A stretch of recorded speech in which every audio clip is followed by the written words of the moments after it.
He stands in the rain, his suit soaked through, a single gunshot echoing into the night.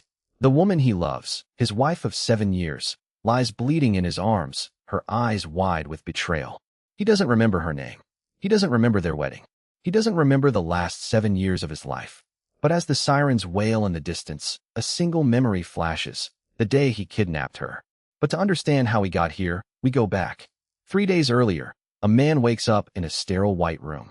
The walls are padded. The air smells of antiseptic. He doesn't know his own name. The doctors call him patient 734. They tell him he suffered a severe trauma, a car accident that erased his long-term memory. He has no family, no visitors, no past. He is a blank slate. But there is one thing they cannot explain. Every night, he dreams of a woman with silver hair and eyes like shattered glass. She is crying. She is screaming. She is running from him. And every morning, he wakes up with his fists clenched. Next, the hospital discharges him with a new identity. A new name. A new life. But he doesn't want a new life. He wants answers. He finds a single photograph in his old belongings, a wedding photo. He is smiling. The silver-haired woman is not. Her smile is frozen, hollow, forced. The date on the back reads 7 years ago. He has been married for 7 years. And he remembers none of it. After that, he goes to the address on the marriage certificate. It is a high-rise apartment in the heart of the city. The door is locked. He breaks in. The place is empty, cleaned out, as if someone left in a hurry. But he finds a hidden drawer in the bedroom. Inside, a locked diary, a set of handcuffs, and a newspaper clipping. The headline reads, "Heiress vanishes on wedding night. Husband questioned." The date is 7 years ago. His blood runs cold. Meanwhile, a woman named Serafina sits in a cafe across town. She is beautiful, elegant, untouchable. She wears a diamond ring on her finger, a ring that matches the one in the wedding photo. She is talking to a man, her lover. They are planning a future together. She laughs. She is free. She does not know that her husband is alive. She does not know that he is looking for her. However, the amnesiac husband is not a fool. He has instincts. He has a body that moves like a weapon. He knows how to fight, how to track, how to disappear. He does not know why he knows these things. But he uses them. He traces the newspaper clipping to a private investigator. The PI is old, retired, terrified. He remembers the case. He remembers the woman. He remembers the husband. "You were a monster," the PI whispers. "You kept her locked in a basement for 3 years. She escaped. You went to prison. And then you got in that car accident." The husband stares at his own hands. He does not feel like a monster. He feels empty. He feels lost. But the PI is lying. He can tell. The PI's eyes flicker to the door. He is afraid of someone else. The husband grabs him by the collar. "Who are you protecting?" The PI breaks. "Her family. The Silver Moon family. They paid me to say that. They paid me to make you the villain." And with that, the rehook snaps into place. The husband is not the monster. He was framed. But by whom? And why? After that, the husband tracks down the Silver Moon estate. It is a fortress. Walls, guards, cameras. He scales the fence like a ghost. He moves through the shadows like a predator. He finds a window. He climbs inside. The mansion is silent. He searches room after room. And then he finds her. Serafina. She is sitting in a study, reading a book. She looks up. She sees him. Her face goes white. She drops the book. "You're dead," she whispers. "You were supposed to be dead." He does not know what to say. He does not know who he is to her. He only knows that his heart is pounding. "Who am I?" he asks. She trembles. She does not answer. She runs. Next, he chases her through the mansion. She is fast. She is terrified. She locks herself in a room. He breaks down the door. She is on the balcony, ready to jump. "Don't come closer," she screams. "I'll do it. I'll jump." He stops. He holds up his hands. "I don't remember anything," he says. "I don't remember hurting you. But I know I loved you. I know because I can't stop thinking about you." She laughs. "It is bitter. It is broken. You didn't love me. You own me. You were obsessed. You kidnapped me on our wedding night. You kept me in a basement. You made me your prisoner. And when I finally escaped, you swore you would find me again. And now you have." He feels the words like knives. But something is wrong. Her eyes are not afraid. They are angry. They are calculating. She is lying. He does not know how he knows. But he knows. "You're still lying," he says. "You're protecting someone." "Who?" She hesitates. A single tear falls. And then the door bursts open. Guards flood the room. They grab him. They beat him. They drag him away. Serafina watches. She does not stop them. However, the husband is not broken. He is thrown into a dungeon beneath the mansion. Chains. Darkness. Rats. He sits in the corner. He closes his eyes. And then, for the first time in days, he dreams. He dreams of a basement. A woman crying. A locked door. But in the dream, he is not the one holding the key. Someone else's. A man with a scar on his face. The man is laughing. The man is hurting her. And he, the husband, is trying to break down the door. He is screaming. He is desperate. He is not the monster. He was the one trying to save her. He wakes up with a gasp. The memory is hazy, but it is real. He knows it is real. He was not the kidnapper. He was the rescuer. But then why did everyone think he was the villain? Why did Serafina lie? And who is the man with the scar? After that, he escapes. He is a ghost in the dark. He picks the lock. He knocks out the guards. He moves through the mansion like a shadow. He finds Serafina's room. She is asleep. He stands over her. He could hurt her. He could kill her. But he doesn't. He whispers, I know you're not the enemy. I know someone is controlling you. Help me remember. Help me find the truth. She opens her eyes. They are wet with tears. She looks at him, really looks at him, for the first time. You don't remember anything? She asks. He shakes his head. She takes a deep breath. Then I'll tell you. But not here. They're watching. Meet me at the old church. Tomorrow. Midnight. He nods. He leaves. He does not look back. Meanwhile, he goes to the church. It is abandoned. Broken pews. Stained glass. Dust. He waits. And waits. She does not come. Instead, a man appears. A man with a scar on his face. The man from the dream. He is smiling. He is holding a gun. Hello, brother, he says. I was wondering when you'd come back. The husband freezes. Brother? He has a brother? The scarred man laughs. You really don't remember, do you? We were partners. The Silver Moon heiress. The biggest ransom in history. We planned it together. We executed it together. And then you got cold feet. You fell in love with her. You tried to save her. So I had to erase you. The accident wasn't an accident. It was me. The husband's world shatters. He was a kidnapper. He was a criminal. He was the monster after all. But then the scarred man says something else. She was in on it, you know. Serafina. She wasn't a victim. She was the mastermind. She hired us to fake her own kidnapping. She wanted to escape her family. She wanted the ransom money. But then she fell in love with you too. And you ruined everything. The husband does not know what to believe. He only knows that he is standing in a church, facing his past, and the truth is worse than any lie. However, a gunshot rings out. The scarred man falls. Behind him stands Serafina. She is holding a smoking pistol. Her hands are shaking. He was lying, she says. I never wanted the money. I never wanted any of it. I was a prisoner. My family. My fiancé. They were the monsters. They were going to sell me to a rival family. I had to escape. I had to disappear. And you helped me. You were the only one who ever helped me. The husband stares at her. He wants to believe her. He needs to believe her. But the memories are still locked away. Then why did you lie, he asks. Why did you tell everyone I was the kidnapper? She cries. She falls to her knees. Because they were going to kill you. My family. They found out you helped me. They were going to hunt you down. So I made a deal. I told them I would play along. I would pretend you were the villain. I would pretend I was the victim. And in exchange, they let you live. They let you disappear. They let you forget. He kneels beside her. He takes her hand. I remember something, he says. I remember loving you. I remember promising to protect you. And I remember this. I would do it all again. They embrace. The church is silent. The past is a wound. But the future is a choice. Next, they flee. They leave the mansion. They leave the city. They drive through the night. Serafina tells him everything. The Silver Moon family. The arranged marriage. The plan to fake her death. The kidnapping that was never a kidnapping. The love that grew in the dark. He listens. He pieces together the fragments. He still does not remember everything. But he remembers enough. He remembers her. He remembers the basement. He remembers the night they decided to run. But the past is not done with them. A car cuts them off. Black SUVs. Armed men. The Silver Moon family has found them. They are surrounded. Serafina grabs his hand.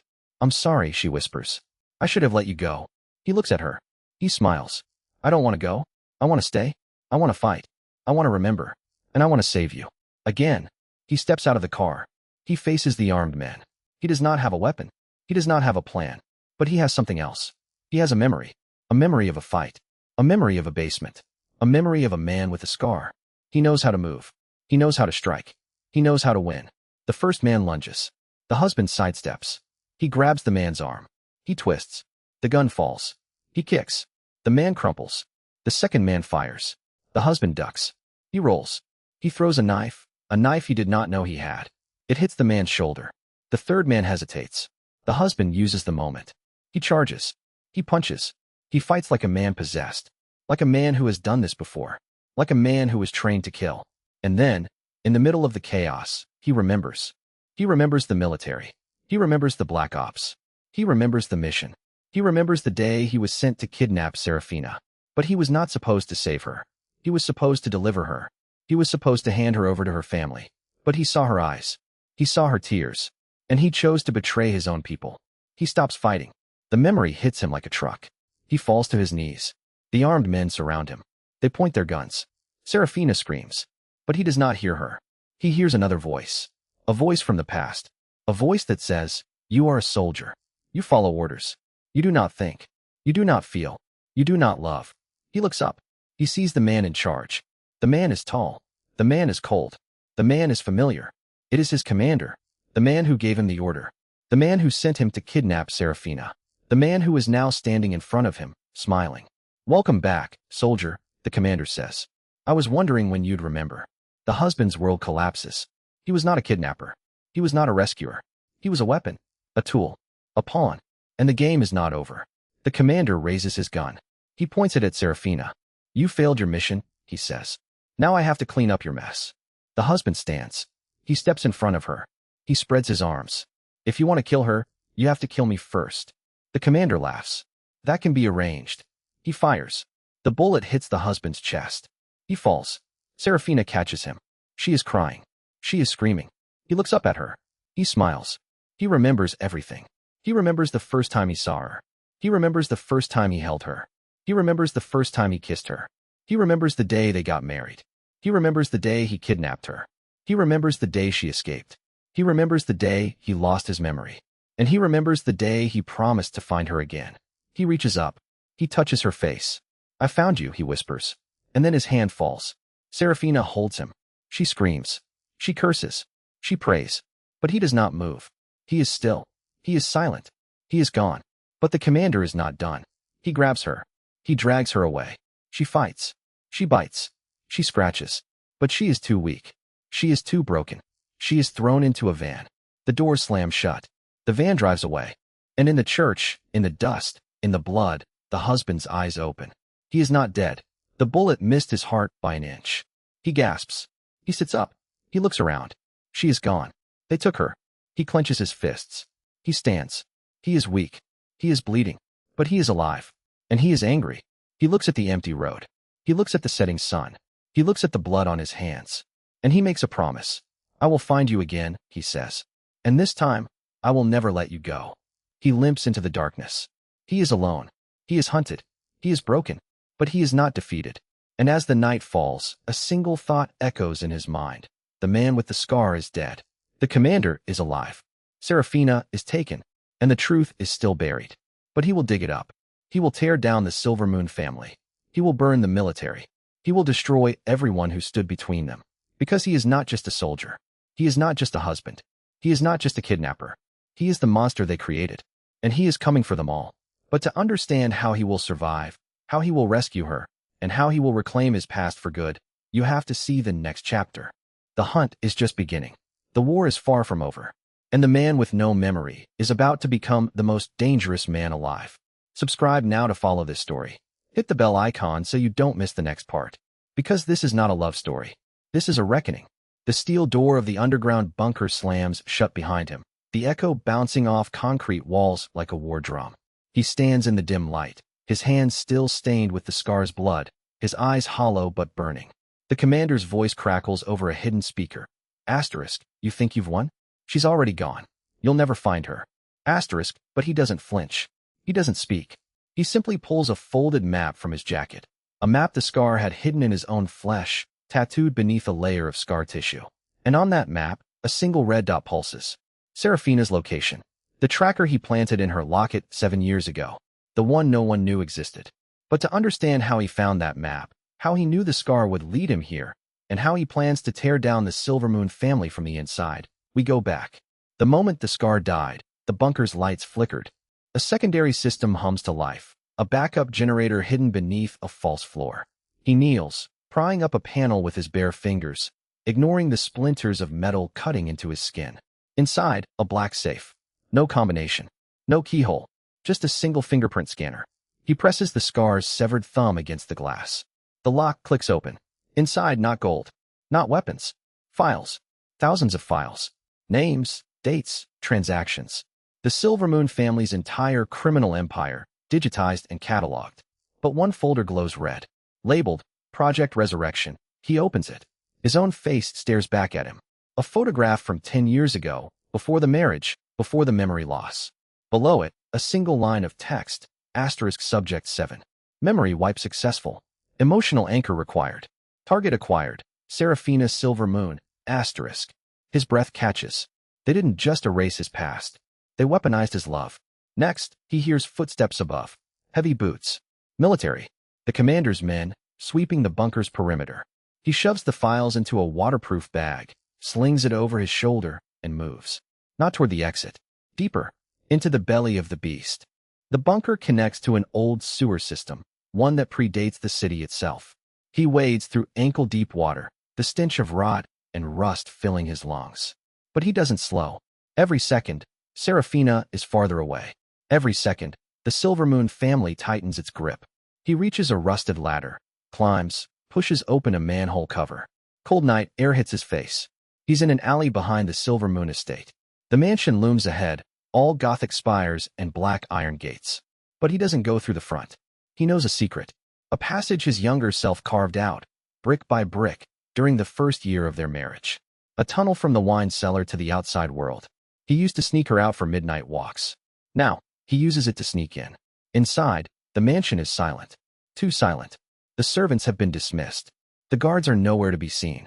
He moves through the halls like a ghost, his footsteps muffled by Persian rugs. He reaches the study. The door is ajar. Inside, a single lamp glows. And behind the desk, a figure sits. Not the commander. Not a Silvermoon. A woman. Old. Frail. But her eyes are sharp as broken glass. She speaks without looking up. *. I wondered when you'd come back. *. He freezes. This is Matriarch Silvermoon. The grandmother. The one who ordered the memory wipe. The one who sold her own granddaughter for power. She continues. *. You think you know the truth. You don't. You think you loved her. You were programmed to. *. He doesn't answer. He just pulls out the file. Drops it on her desk. The pages scatter. Photographs of him, strapped to a chair, electrodes on his temples. Photographs of Serafina, crying, begging them to stop. Photographs of the wedding, forced smiles, a priest with a gun in his pocket. The matriarch laughs. A dry, brittle sound. *. You were a weapon boy. A perfect soldier. We erased your past so you would protect her. So you would die for her. And you did. You just didn't know it. *. But he knows now. And that makes him more dangerous than ever. However, before he can act, a new voice cuts through the silence. The commander, standing in the doorway, a pistol aimed at his head. *. Step away from the desk. *. He doesn't move. The commander's finger tightens on the trigger. But the matriarch raises a hand. *. No. Let him speak. I want to hear what the monster has to say. *. He looks at her. At the commander. At the files scattered across the desk. And he speaks. Not with anger. Not with threats. With cold, calculated precision. *. You erased my past. But you forgot one thing. You can't erase instinct. You can't erase love. And you can't erase the fact that I already found her. *. He holds up the tracker. The red dot pulses. The commander's eyes widen. *. That's impossible. We swept her. There's no way. *. She swallowed it, he says. *. The day we got married. She didn't know. I put it in her champagne. She thought it was a pill for her headache. She's been carrying it for 7 years. *. The matriarch's face goes pale. For the first time, she looks afraid. He turns and walks toward the door. The commander raises the gun. But he doesn't fire. Because behind him, the matriarch whispers a single word. Wait. *. He stops. Doesn't turn around.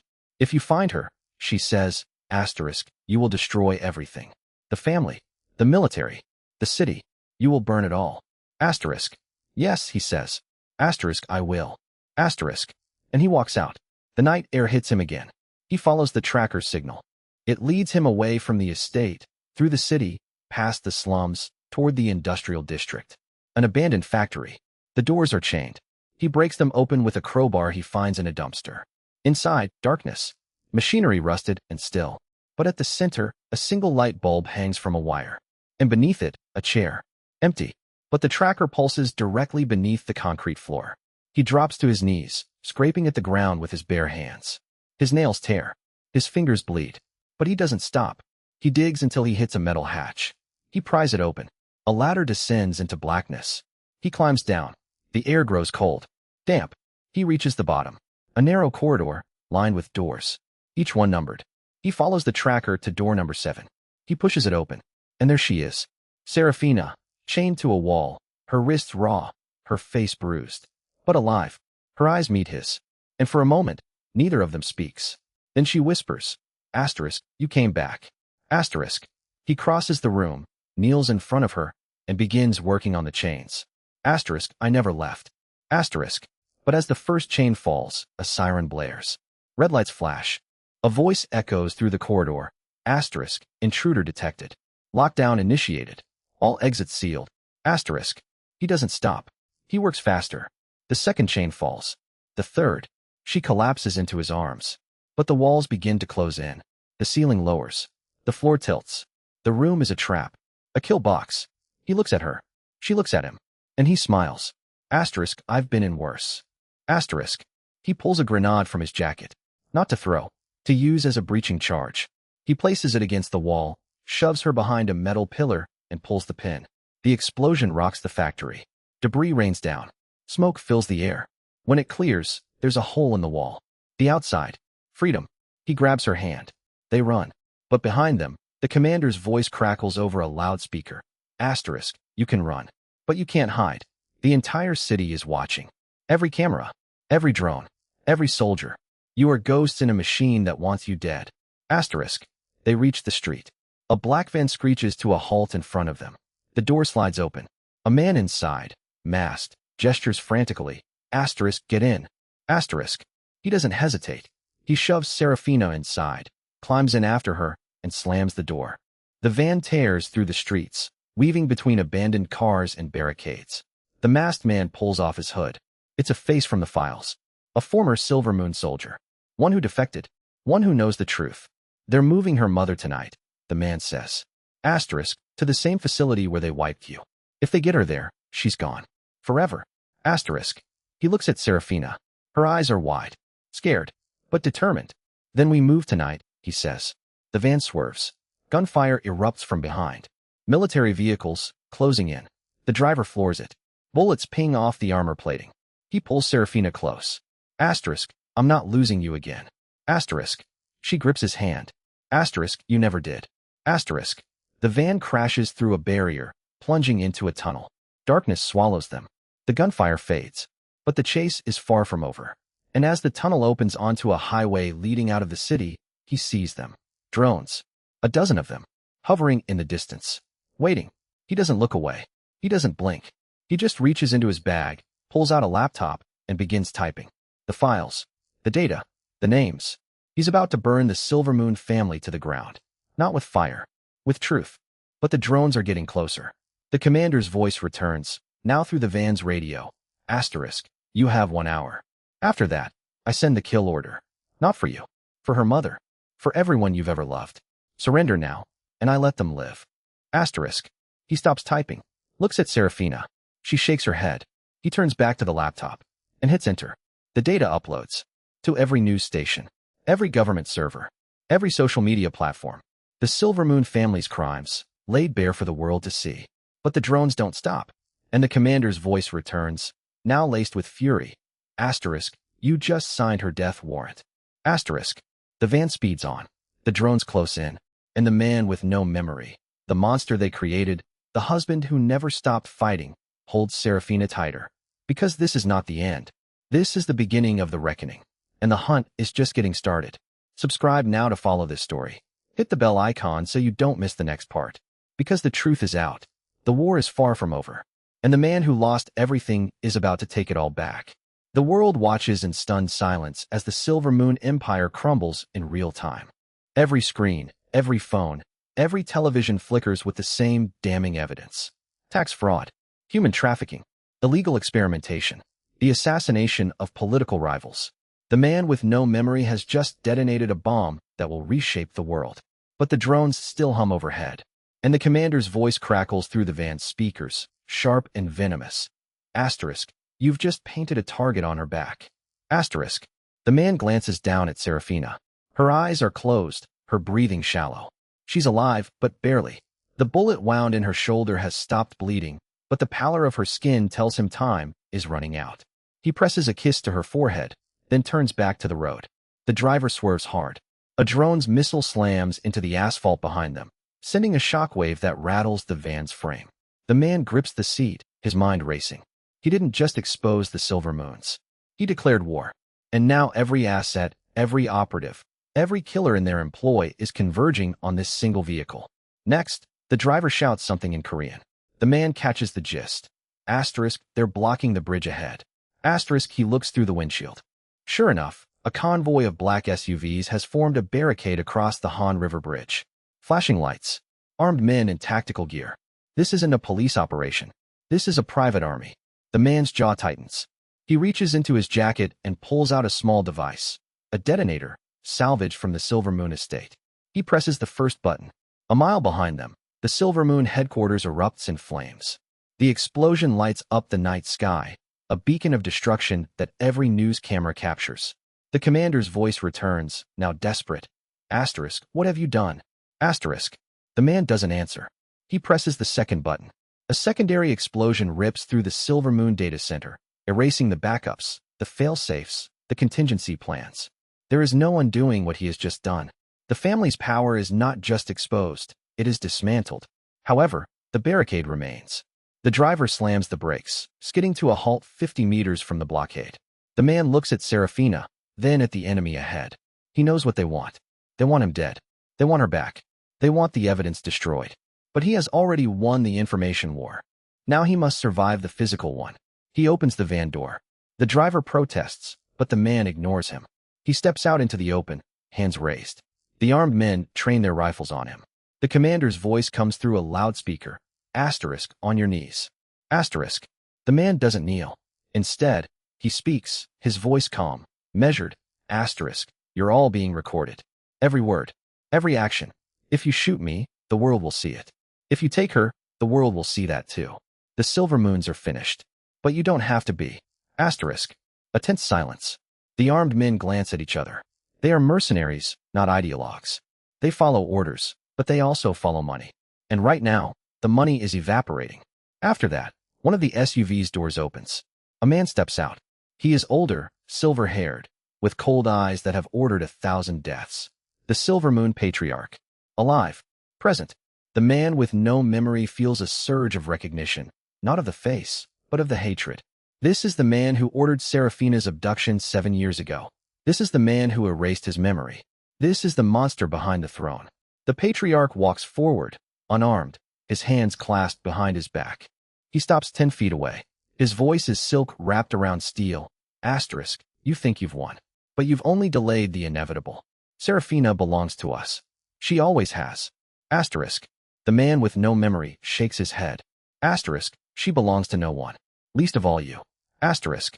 The patriarch smiles. It is a cruel, knowing smile. Asterisk, you don't remember, do you? You don't remember what you did. What you became. You think you're the hero of this story. But you're the villain. You always were. Asterisk. The man's blood runs cold. He doesn't remember. But the patriarch's words carry the weight of truth. What did he do? What did he become? The gaps in his memory are not just empty spaces. They are locked rooms, and he is afraid of what lies behind them. Meanwhile, Serafina stirs. Her eyes flutter open. She sees the patriarch, and her face twists with a fear that is older than her marriage, older than her captivity. She whispers something, but the man can't hear it. He steps back toward the van, shielding her from view. The patriarch continues. Asterisk, 7 years ago, you made a deal. You gave us your memory in exchange for her life. And now you've broken that deal. Do you know what happens when you break a deal with the Silver Moons? Asterisk. The man doesn't answer. He doesn't need to. He knows. They will take everything. They will erase him again. They will make him forget her, forget this night, forget the truth he just unleashed. And they will start over. But he has one more card to play. He reaches into his pocket and pulls out a phone. It's not his. It's the patriarch's, taken during the chaos at the estate. He holds it up. Asterisk, I have your private line. I have your contacts. I have your dirty deals with every politician, every general, every kingpin in Asia. And I have a dead man switch. If I don't enter the code every hour, everything goes public. Everything. Asterisk. The patriarch's smile falters. Asterisk, you're bluffing. Asterisk. The man doesn't blink. Asterisk, try me. Asterisk. The standoff stretches into eternity. The drones circle overhead. The armed men wait for orders. The patriarch's eyes bore into the man's soul, searching for weakness, for doubt. But the man has nothing left to lose. That is his greatest strength. Then, a new sound. Helicopters. But not Silver Moon helicopters. Police. Military. News. The cavalry has arrived, drawn by the explosion, the data leak, the chaos. The patriarch's window of escape is closing. He takes a step back. Asterisk, this isn't over. Asterisk. The man nods. Asterisk, I know. Asterisk. The patriarch retreats to his SUV. The barricade dissolves. The armed men melt into the night. The drones peel away, called off by a commander who knows the battle is lost. The man stands alone in the middle of the bridge, the phone still in his hand, Serafina safe in the van behind him. But he doesn't feel victorious. He feels hollow. Because the patriarch's words echo in his mind. Asterisk, you don't remember what you did. What you became. Asterisk. He climbs back into the van. The driver looks at him with a mixture of awe and fear. Asterisk, where to? Asterisk. The man looks at Serafina. She is awake now, her eyes fixed on him. There is something in her gaze, not gratitude, not love, but recognition. She knows him. She knows the man he was before the memory wipe. And she is afraid of him. Take us to the safe house, he says. Asterisk, the one in the mountains. Asterisk. The driver nods and accelerates. The van speeds away from the bridge, leaving the burning Silver Moon headquarters in the rearview mirror. The man holds Serafina's hand, but she doesn't squeeze back. She is trembling. He wants to ask her. He wants to know what he did, but he is afraid of the answer. However, the silence is broken by a ping. His phone, the patriarch's phone, lights up with a message. It's from an unknown number. He opens it. It's a video. He hesitates. Then he presses play. The video is grainy, shot on a phone camera 7 years ago. He sees himself, younger, angrier, his eyes burning with a fire he doesn't recognize. He is in a room, a laboratory, and on the table lies a man, strapped down, screaming. His younger self holds a syringe. Asterisk, you took her from me. Now I take everything from you. Asterisk. The video ends. The man drops the phone. His hands are shaking. Serafina watches him, her eyes filled with tears. You didn't want to remember, she whispers. Asterisk. That's why you agreed to the memory wipe. Not for me. For yourself. Asterisk. The man stares at his hands. Hands that have held her. Hands that have protected her. Hands that have done unspeakable things. He doesn't remember the man in the video, but he feels him. He feels the rage, the pain, the darkness that still lives somewhere inside him. The van drives on. The mountains loom ahead. The safe house is a small cabin, hidden in the forest, far from the reach of the Silver Moons. But the man knows this is only a temporary refuge. The patriarch is still out there. The truth is still incomplete. And the monster he used to be is clawing its way back to the surface. He looks at Serafina. Asterisk, do you trust me? Asterisk. She doesn't answer. Because she doesn't know. She doesn't know if the man holding her hand is the husband she loved or the monster she feared. And that is the most terrifying question of all. The cabin comes into view. The driver parks and turns off the engine. The man helps Serafina out of the van, supporting her weight as they walk toward the door. The night is cold, the air thin. The stars are bright, indifferent to the drama unfolding below. He opens the door. The cabin is sparse, but functional. A bed, a fireplace, a stockpile of supplies. He lays Serafina down on the bed, checks her wound. It's clean, but she needs medical attention. He can't take her to a hospital. Not yet. Not while the Silver Moons still have eyes everywhere. He builds a fire. The flames cast dancing shadows on the walls. Serafina watches him, her expression unreadable. He wants to explain. He wants to apologize for the man he was, for the secrets he kept, for the danger he brought to her door. But the words won't come. Instead, he sits beside her. I'm going to find the rest of my memories, he says. Asterisk, I need to know what I did. I need to face it. Asterisk. She reaches out and touches his face. Asterisk, and if you don't like what you find? Asterisk. He closes his eyes. Asterisk, then I'll have to live with it. Asterisk. The fire crackles. The wind howls outside. And somewhere in the distance, a phone rings. It's the patriarch's phone. The man picks it up. The caller ID is blocked. He answers. A voice, cold and familiar. Asterisk, you think you've escaped. But you've only led us to your hiding spot. The cabin in the mountains. Very poetic. Very predictable. Asterisk. The man's blood freezes. He looks out the window. In the distance, lights flicker through the trees. Headlights. Multiple vehicles. They've been tracked. They've been followed. He turns to Serafina. Asterisk, we have to move. Asterisk. But she is already standing, a gun in her hand. The gun he gave her earlier. Her eyes are hard. Asterisk, no more running. Asterisk. The man stares at her. For the first time in 7 years, he sees the woman she used to be. The woman who fought. The woman who survived. The woman who loved him despite everything. He nods. Asterisk, then we fight. Asterisk. The headlights grow closer. The sound of engines fills the night. The man and Serafina stand side by side, ready for the final battle. The past is catching up. The truth is coming. And the reckoning is here. Subscribe now to follow this story.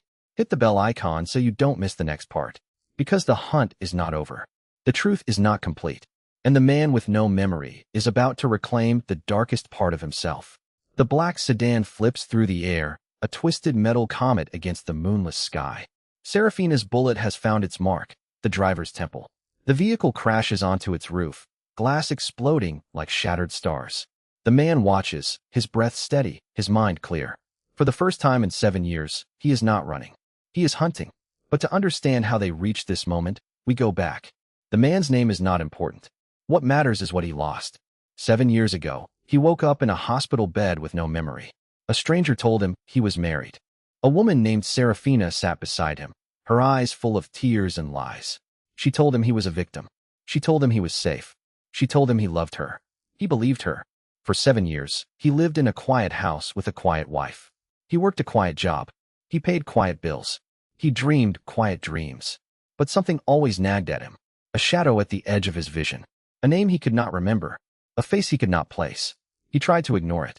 He tried to be happy. But the shadow grew. Then, 3 days ago, he found the photograph. Hidden behind a loose board in the attic. A woman with wild eyes and a bloody knife. A man with a familiar face, his face. The same man, but different. Harder. Colder. Dangerous. He confronted Serafina. She broke. She told him the truth. He was not a victim. He was a predator. A monster. A man who had killed for money. A man who had kidnapped her. A man who had kept her prisoner for 3 years before she finally escaped. But she did not escape alone. She took his memory. A drug, she said. A slow poison that erased his past. She fed it to him over months. She watched him forget. She watched him become soft. She watched him become hers. And then she married him. The man did not know how to feel. Rage? Betrayal? Love? He looked at her. The woman who had stolen his life.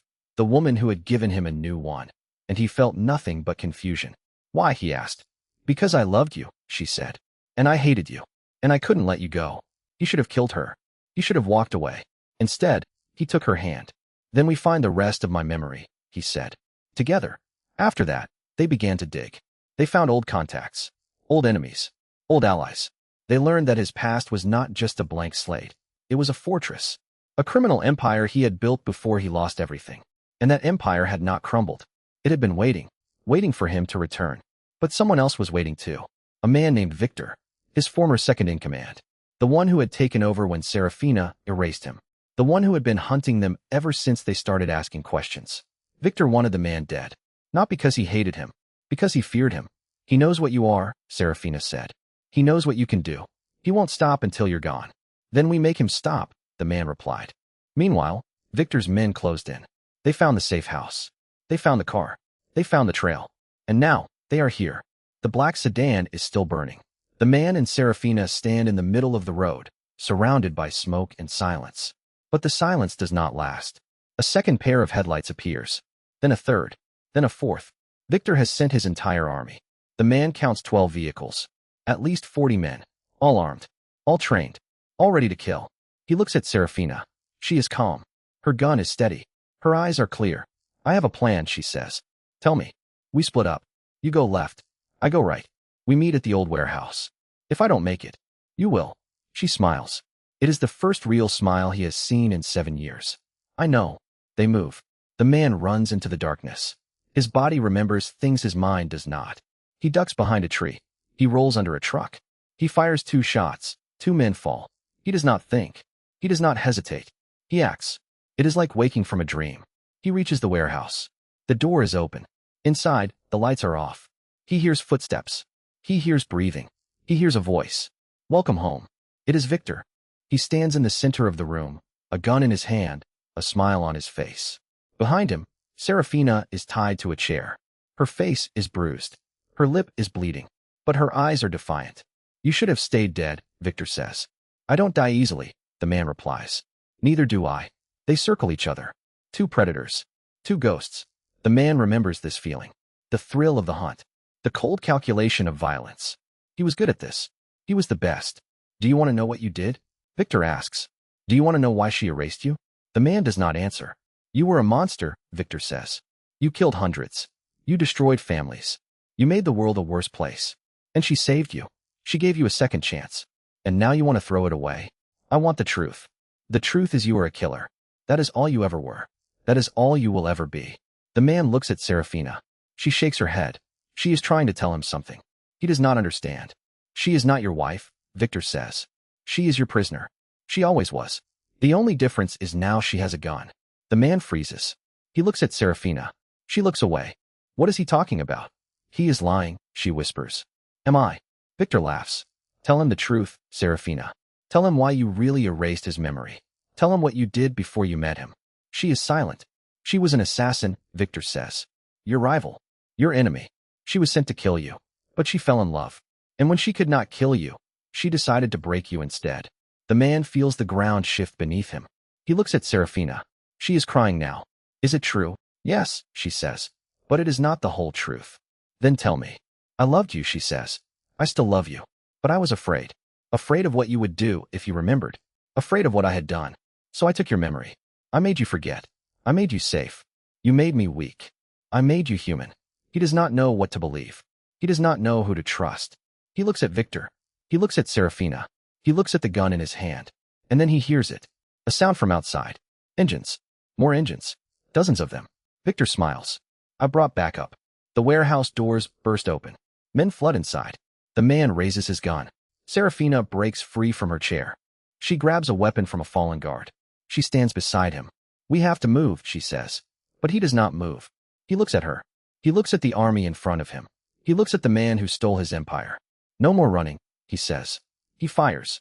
The battle is chaos. Bullets fly. Men scream.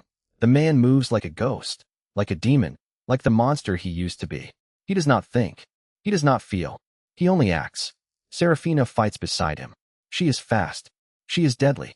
She is everything he remembers and everything he does not. Together, they cut through Victor's army. One by one, the men fall. The warehouse becomes a graveyard. Victor retreats. He runs to the back door. He is almost free, but the man catches him. Where do you think you are going? Victor turns. His face is pale. His hands are shaking. You win, he says. Take the empire. Take the woman. Take everything. Just let me live. The man looks at Serafina. She nods. He raises his gun. I am not the man I used to be, he says. But I am not the man you made me, either. He pulls the trigger. Victor falls. The warehouse is silent. The man stands over his former second-in-command. He feels nothing. No satisfaction. No relief. Only emptiness. Serafina walks to him. She touches his face. What now, she asks. He looks at her. The woman who stole his past. The woman who gave him a future. The woman who loved him and hated him and saved him and broke him. Now we find out who I really am, he says. They walk out of the warehouse together. The night is cold. The stars are hidden. The road ahead is dark. But they are not afraid. They drive. Hours pass. They do not speak. They do not need to. The silence says everything. Finally, they reach a house. A small house. A quiet house. The house where they spent the last 7 years. This is where it started, Serafina says. This is where it ends, the man replies. He opens the door. He steps inside. The house is empty. The furniture is gone. The walls are bare. Someone has been here. He finds a note on the kitchen table. It is written in his handwriting. I knew you would come back. The man reads the words. He does not understand. He looks at Serafina. She is pale. What does it mean? He does not answer. He reads the rest of the note. I left this for you. For when you remembered. For when you found the truth. There is one more thing you need to know. One more secret. One more memory. It is hidden where you least expect it. Find it, and everything will change. The man folds the note. He looks at Serafina. He knew, he says. The old me. He knew this would happen. He planned for it. How? I don't know, but I am going to find out. He searches the house. He looks in every room. He looks under every floorboard. He looks behind every wall. And then he finds it. A hidden door. Behind the bookshelf. In the study. He opens it. The stairs go down. Into the dark. Into the past. He takes a step. Serafina follows. The basement is cold. The walls are stone. The air smells of dust and blood. In the center of the room, there is a chair. And in the chair, there is a man. A man with his face. The man stares at himself. His double. His clone. His twin. Hello, the other man says. I have been waiting for you. The man raises his gun. His hands are shaking. Who are you? I am you, the other man says. The you before Serafina. The you before the memory loss. The you who planned all of this. Plan what? Your return. The man does not understand. He looks at Serafina. She is crying. I am sorry, she whispers. I am so sorry. What did you do? She does not answer. The other man does. She did not erase your memory, he says. I did. The man feels the world spin. He feels the ground fall away. I knew she would try to kill me, the other man says. I knew she would fail, so I made a deal with her. She would help me disappear. She would help me become someone new. And in exchange, I would give her the man she loved. But that is not possible. It is. I erased my own memory. I chose to forget. I chose to become weak. I chose to become human. Because I was tired of being a monster. The man looks at his hands. He looks at the gun. He looks at the blood on his clothes. Then who am I? You are me, the other man says. And I am you. We are the same. We have always been the same. The man falls to his knees. He does not know what to believe. He does not know who to trust. Serafina kneels beside him. She takes his hand. I am sorry, she says. I am so sorry. He looks at her. The woman who lied. The woman who loved. The woman who broke him and saved him and broke him again. What do I do now? She does not answer. The other man does. You finish what I started, he says. You find the truth. You reclaim your past. And you decide who you want to be. The man stands. He looks at the stairs. He looks at the door. He looks at the future. And he makes a choice. He walks toward the other man. He raises his gun. I am not you, he says. And I never will be. He pulls the trigger. The other man falls. The basement is silent. The man stands over his own corpse. He feels nothing. No satisfaction. No relief. Only peace. He turns to Serafina. Let us go, he says. Where? Anywhere. Everywhere. Away from here. She nods. They walk up the stairs. They walk out of the house. They walk into the night. The past is gone. The future is unwritten. And the man with no memory is finally free. But the road ahead is not empty. A car waits at the end of the driveway. A black car. A familiar car. The man stops. He knows this car. He knows the man inside. The window rolls down. A face appears. A face he has seen before. A face he cannot place. Hello, the man says. I have been looking for you. The man with no memory does not answer. The stranger smiles. Do not worry, he says. I am a friend. I am the one who sent you the photograph. I am the one who started all of this. Why? Because I need your help. Because there is something you need to see. Because the truth is not over. It is just beginning. The man looks at Serafina. She shakes her head. Do not trust him, she says. But the man does not listen. He opens the door. He gets in the car. Where are we going? The stranger smiles. To meet your father. The car drives into the darkness. The man looks back at Serafina. She is standing in the driveway, alone. He does not know if he will ever see her again. He does not know if he wants to. The car speeds up. The night swallows them. The man closes his eyes. And when he opens them, he is somewhere else. A mansion. A gate. A garden. And a man. An old man. A man with his eyes. Welcome home, son, the old man says. The man steps out of the car. He looks at the mansion. He looks at the garden. He looks at the father he never knew. I do not remember you, he says. I know, the old man says. But you will. He holds out his hand. Come inside. There is so much I need to tell you. So much you need to see. So much you need to remember. The man hesitates. He looks back at the road. He looks at the car. He looks at the stranger. And then he takes his father's hand. The door closes behind him. And the story continues. But the man does not know that he is walking into a trap. He does not know that his father is the one who ordered his death. He does not know that the photograph, the memory loss, the escape, the return, all of it was a game. A game he was never meant to win. He steps inside. The mansion is dark. The air is cold, and the door locks behind him. He is trapped. He turns. He tries the handle. It does not move. He looks at his father. The old man is smiling. "Welcome to the beginning of the end," he says. The man raises his gun, but it is too late. The floor opens beneath him. He falls. Into the dark. Into the past. Into the truth. He lands hard. The air is knocked out of him. He looks up. He is in a cell. A stone cell. A prison. And he is not alone. There are others. Men. Women. Children. All of them with his face. "What is this place?" he whispers. A woman looks at him. She is crying. "This is where they make us," she says. "This is where they clone us. This is where they break us." The man does not understand. "Who are you?" "I am you," she says. "We are all you. We are all the same. And we are all trapped." The man falls to his knees. He has found the truth. But the truth is a nightmare. And the nightmare is just beginning. Subscribe now to follow this story. Hit the bell icon so you do not miss the next part. Because the hunt is not over. The truth is not complete. And the man with no memory is about to reclaim the darkest part of himself and discover that he is not the only one.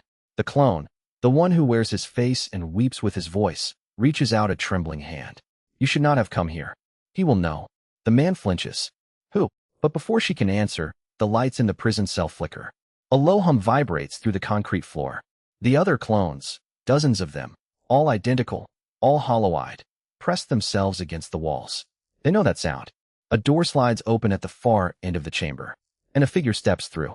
He is older. Gray streaks his temples.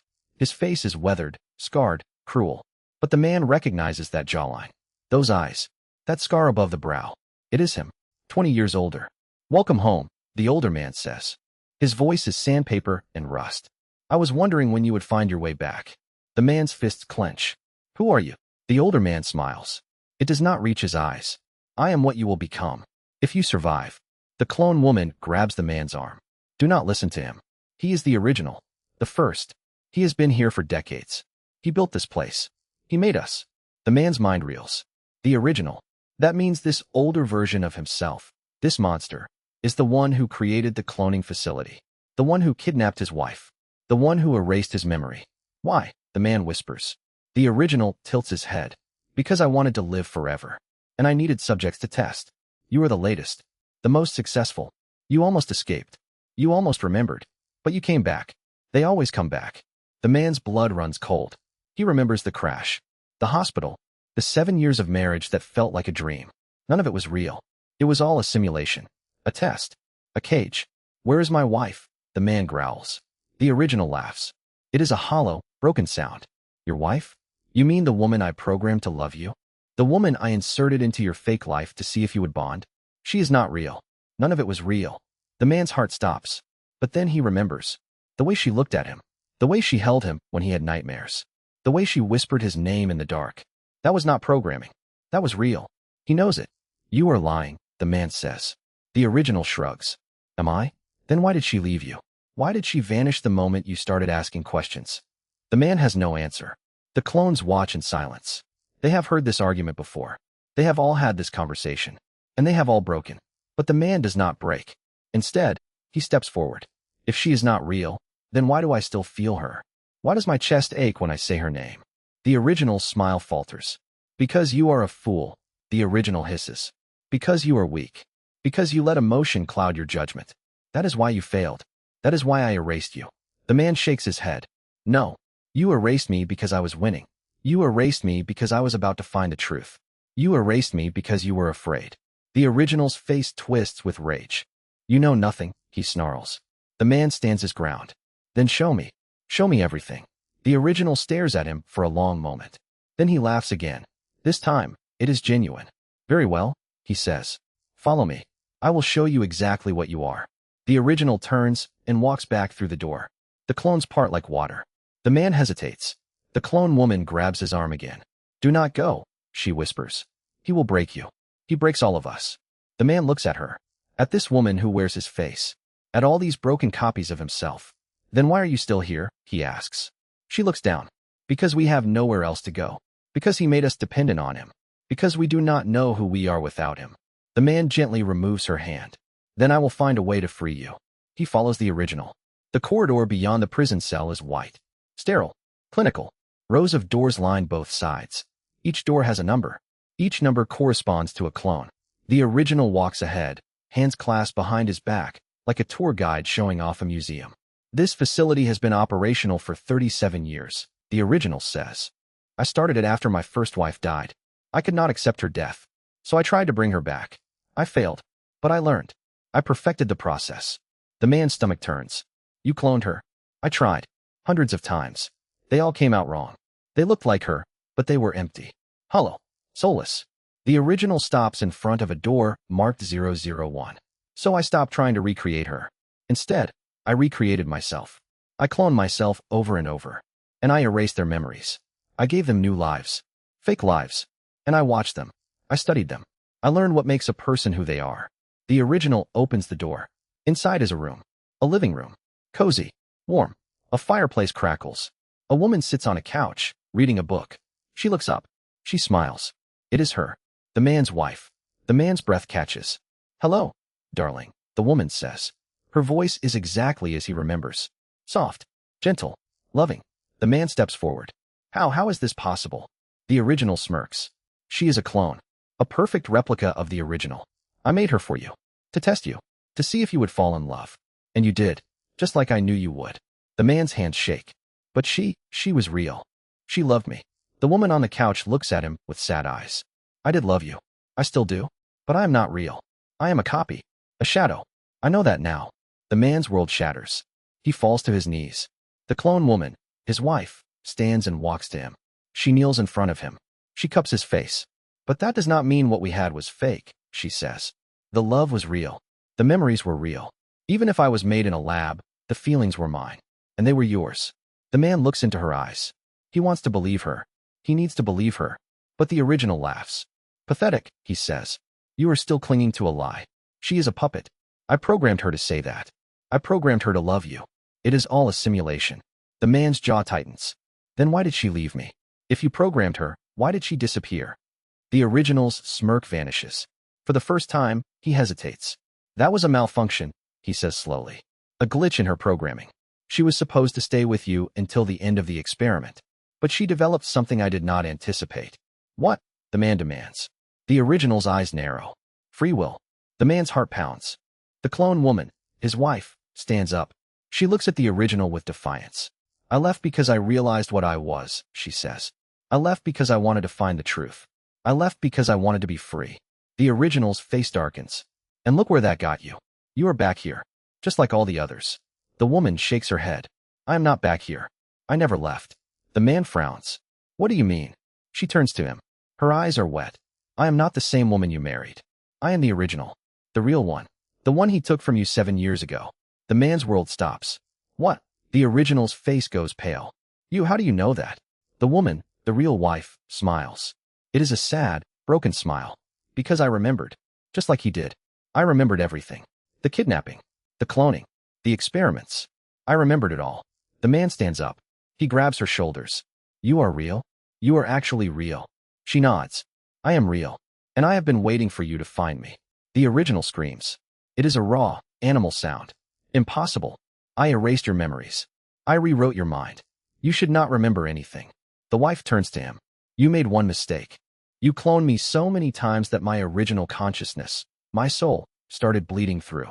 Every time you made a copy, a piece of me stayed behind. And over the years, those pieces came together. I remembered. I escaped. And I have been hiding in this facility ever since, waiting for him to come. The man's hands tighten on her shoulders. You have been here this whole time? Yes. Watching. Waiting.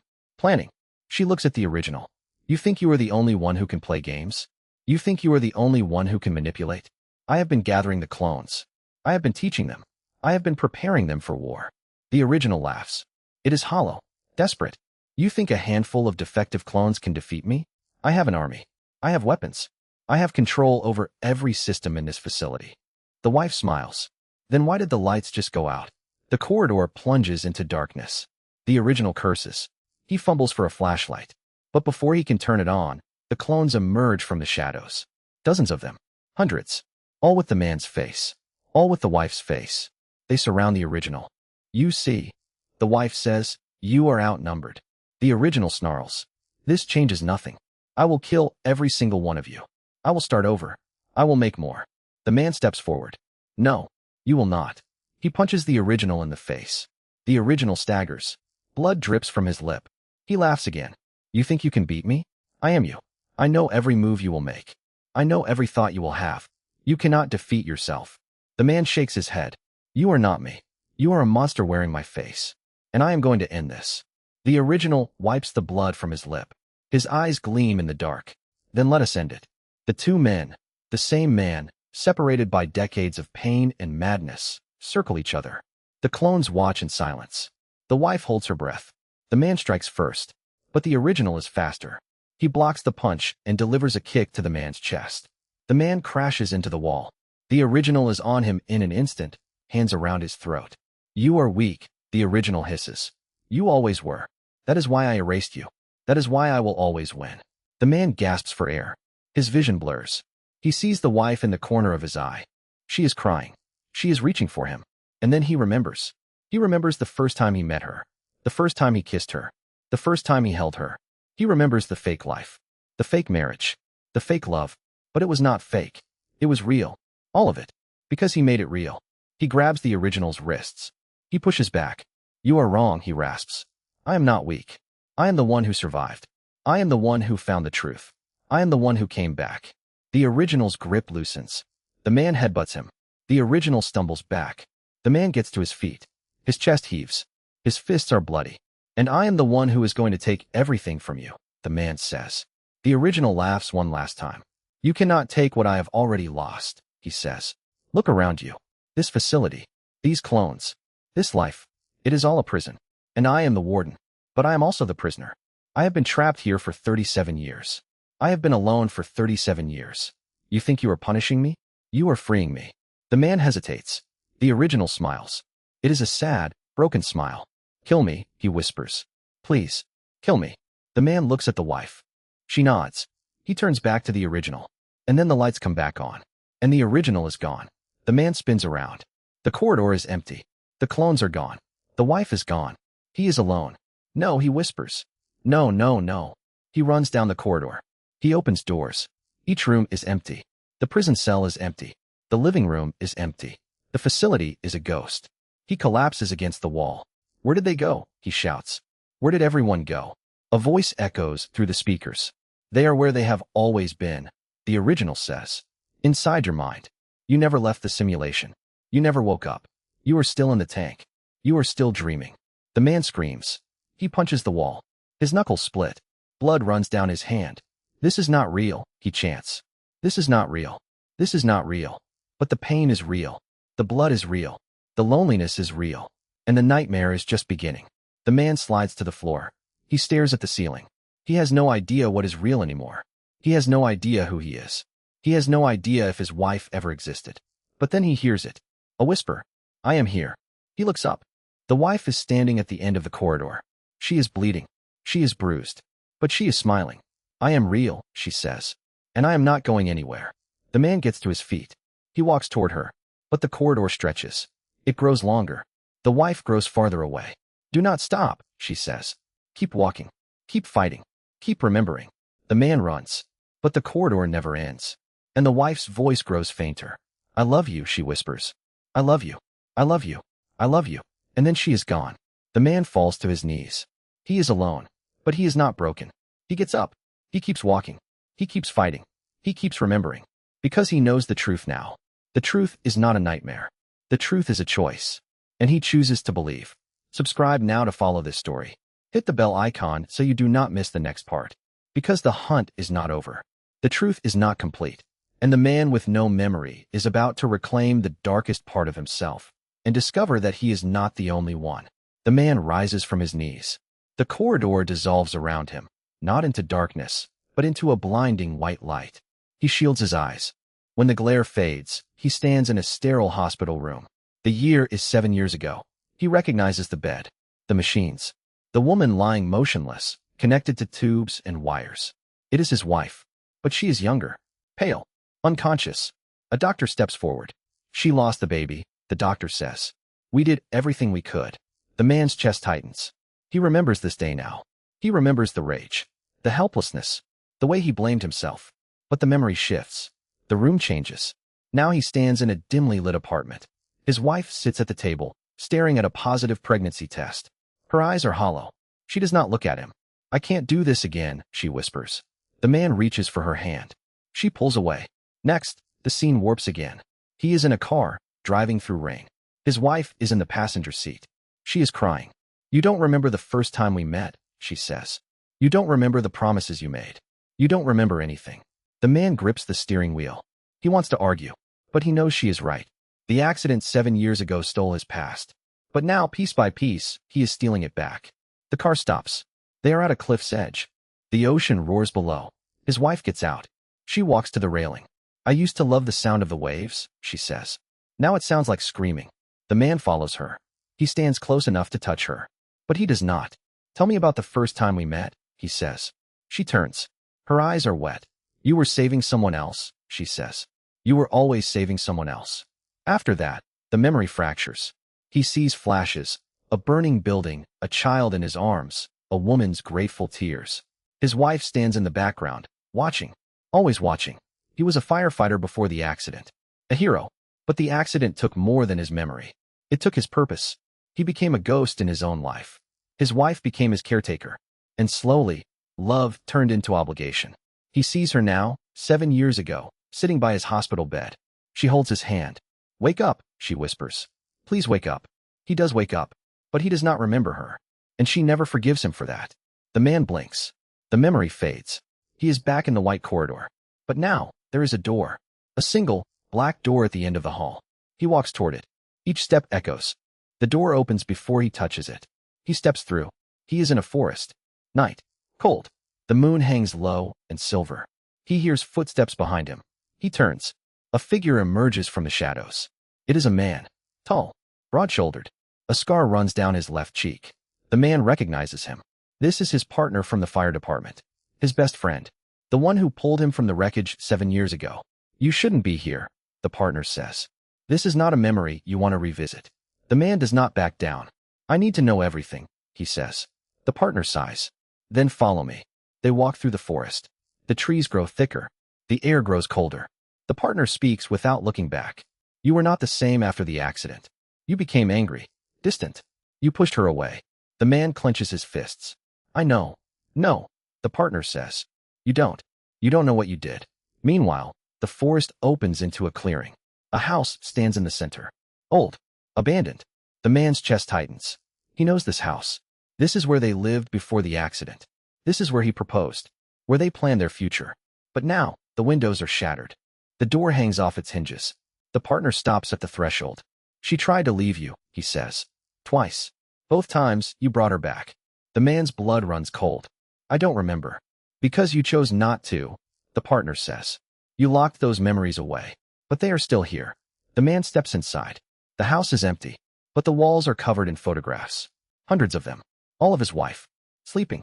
Crying. Smiling. Begging. His hands tremble. He touches one. The photograph burns his fingers. He pulls back. The house groans. The floorboards creak. And then he hears it. A voice. Her voice. Coming from upstairs. He climbs the stairs. Each step feels heavier than the last. The voice grows clearer. "Please," she says. "Let me go." He reaches the top. A door is cracked open. He pushes it. The room is dark.